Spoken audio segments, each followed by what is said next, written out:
What's going on, everybody? This is dkdynamite, and tonight we're going to be talking about some shocking content updates for Modern Warfare 2 that nobody could have expected. Definitely stay tuned. But before we jump into that, be sure to hit that subscribe button down below, because we're very close to 100,000 subscribers here on the main channel. Really appreciate it. Also drop a like and turn notifications on to stay up to date with everything going on in Modern Warfare 2, Warzone 2, Warzone Mobile, and any other future Call of Duty as well. Now, I've seen quite a bit of questions over in my recent videos, even in some live streams, regarding the Oni Operator bundle for those that bought the game on PlayStation, or even the Vault Edition exclusive content.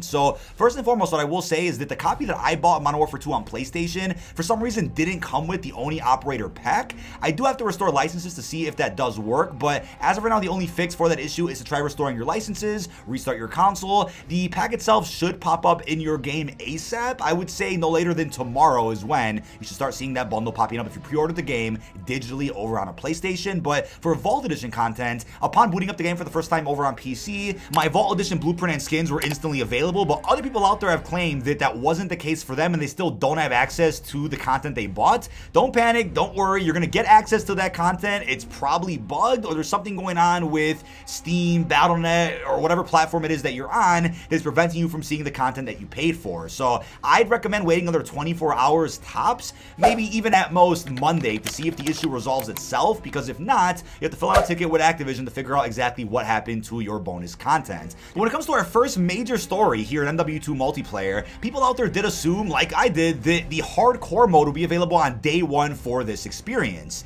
And I can't think of a Call of Duty in recent years that didn't release with hardcore mode. I mean, every multiplayer usually drops with core and hardcore. Can't think of any time that that wasn't the case, but for some reason, in the recent blog post talking about launch content for this game's multiplayer, hardcore is mentioned, but I couldn't see any reference that says that hardcore was going to be delayed past release of the game. Now, the blog post has now been updated, though, to say that hardcore isn't coming until Season 1, November 16th, of course, and the hardcore experience has been renamed to Tier 1 for whatever reason. Not sure why they made that change, but people out there aren't really happy about that, especially those out there that want to grind camos. So I don't know if that was done on purpose, but you could have a tinfoil hat theory that suggests, hey, in order to prevent people from really getting that mastery camo, or at least to encourage people not to grind for it so soon, they didn't include hardcore on day one, because maybe some of the later camo challenges are a bit buggy, stability's all over the place, and they'll have that ironed out by Season 1, so maybe more people out there will start going for the camos once hardcore is added to the game.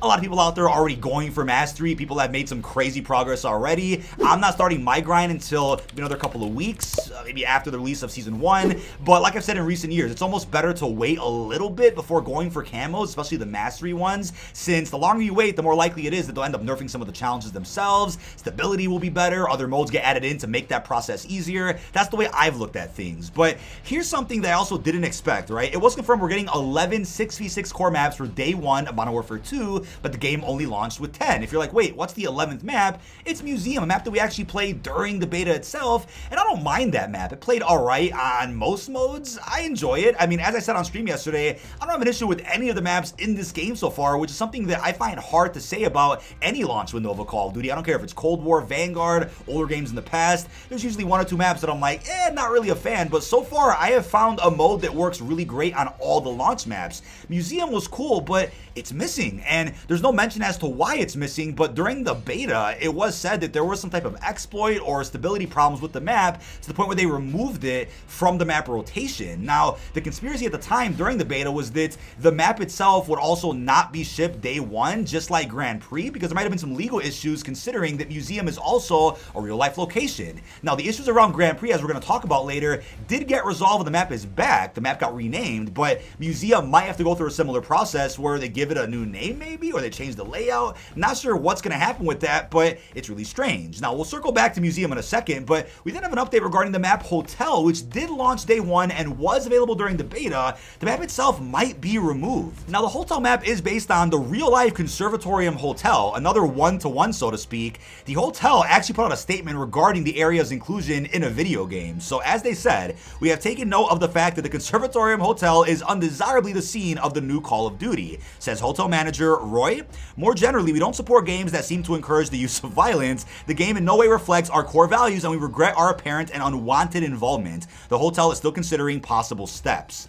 And I'm like, wait, possible steps? Those steps could be legal steps to where the map gets removed from the game or the map gets renamed. But if anything, what I'm thinking is, you know what, that could actually drive some traffic to the hotel because it's in Call of Duty. Now, you can also play devil's advocate and say, oh, that could also drive some negative attention to the hotel. And people out there that like violence, they might play Call of Duty, will bring some of that violence to the hotel. I'm not going to go in detail as to what that could mean, but yeah, that could happen, but that could also happen anywhere. So the fact that this is a problem really has me scratching my head. I'm like, wait, that's 3 maps now, potentially 3 at least, that might have some legal issues with Modern Warfare 2. Grand Prix to start, Museum possibly, and most definitely Hotel, which is probably gonna experience some change at some point during the game's life cycle. Now, I'd be sad if Hotel goes away. I really like this map, but circling back to Grand Prix, which has now been renamed to Crown Raceway, the map is practically the exact same in terms of the preview they gave us many months ago before COD Next. Content creators got to play it behind the scenes before COD Next even happened.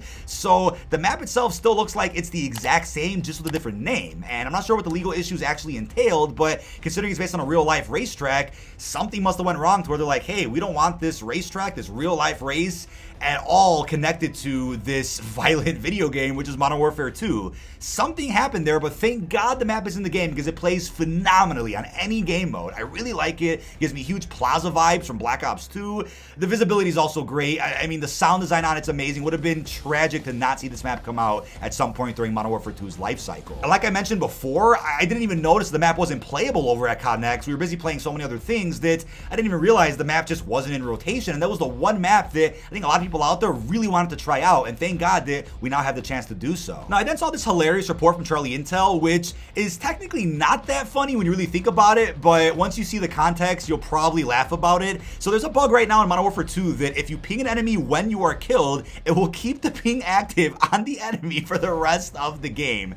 And yeah, you're probably pissed hearing this right now, but if you thought somebody was hacking, they probably weren't. And I'll put the footage on screen so you can see it was blowing up all over Reddit, all over Twitter. They put out a follow-up tweet saying that the ability to ping may have actually been disabled in the recent update. So if you don't see pinging in your multiplayer right now, this is probably why. That's a pretty severe bug that luckily got taken care of already according to this report. But that begs the question, once again, should the game have been delayed, right? Should Modern Warfare 2 have gotten a couple of extra weeks of development to ensure that things like hardcore or a barracks tab get added to the game day one? Or should it have been delayed so that possible legal issues could have been resolved for maps like Museum or Hotel? Thank God Grand Prix got fixed, but this is very concerning because we've never seen a Call of Duty ever before that has released with any problematic type of multiplayer maps that potentially get removed or potentially get name changes. We've never really seen that, so this is a very unique situation for the beginning of COD 2.0, and hopefully we don't see any other CODs in the future that have issues like this. I mean, I'm all for seeing one-to-ones of certain areas of real life in multiplayer. I mean, hey, the city that I was born and raised in, Chicago, is in the campaign. I would love to see a Spec Ops mission, ground war map, 6v6 map in Chicago at some point, but with permission, of course. I would just hope that they get the licensing to create a one-to-one of a certain location and could reuse the name for it without any repercussions. But when you connect these reports to what we saw over in Vanguard, where a skin was gonna come out, it was the face of Season 4 almost. I mean, it was on a blog post. That didn't drop because of a copyright issue. Somebody else actually designed that skin, and it somehow ended up in Vanguard. You look at all of that, and it makes you wonder, what's going on to where things aren't being verified properly? I don't know, but I hope this isn't a problem that persists over the course of Modern Warfare 2's life cycle. The last thing I'll also mention is another funny report regarding the Xbox dashboard. Up to 6 spots were taken up by Modern Warfare 2 ads, which I guess kind of makes sense. Microsoft doesn't own Activision yet, but when they do, I wouldn't be shocked to see a bunch of Call of Duty marketing on the Xbox storefront. Obviously, it was already confirmed that Call of Duty will not be coming to Game Pass anytime soon. PlayStation still has the exclusivity deal for many, many more years to come. But then you look at the actual physical game copy of Modern Warfare 2. The PlayStation copy does say it's one of the best-selling franchises on PlayStation. The Xbox copy was supposed to say the same thing, but there's an issue when you translate this from another language. It still says it's the best-selling franchise on PlayStation. Absolutely hilarious mistake, and it makes you wonder, right, what else was rushed with this release, and why did the game have to be rushed in any way? Because the game itself is fantastic. Maybe a couple more weeks in the oven would have resolved little issues like this, but it's definitely funny to see. But that is about it. This has been DK Dynamite. Leave our thoughts down below in the comment section. What are your thoughts on the shocking content updates regarding potential potential maps are going to be removed from Modern Warfare 2 at some point later down the line. Let me know what you think down below. Really hope you've enjoyed, and peace out, everybody.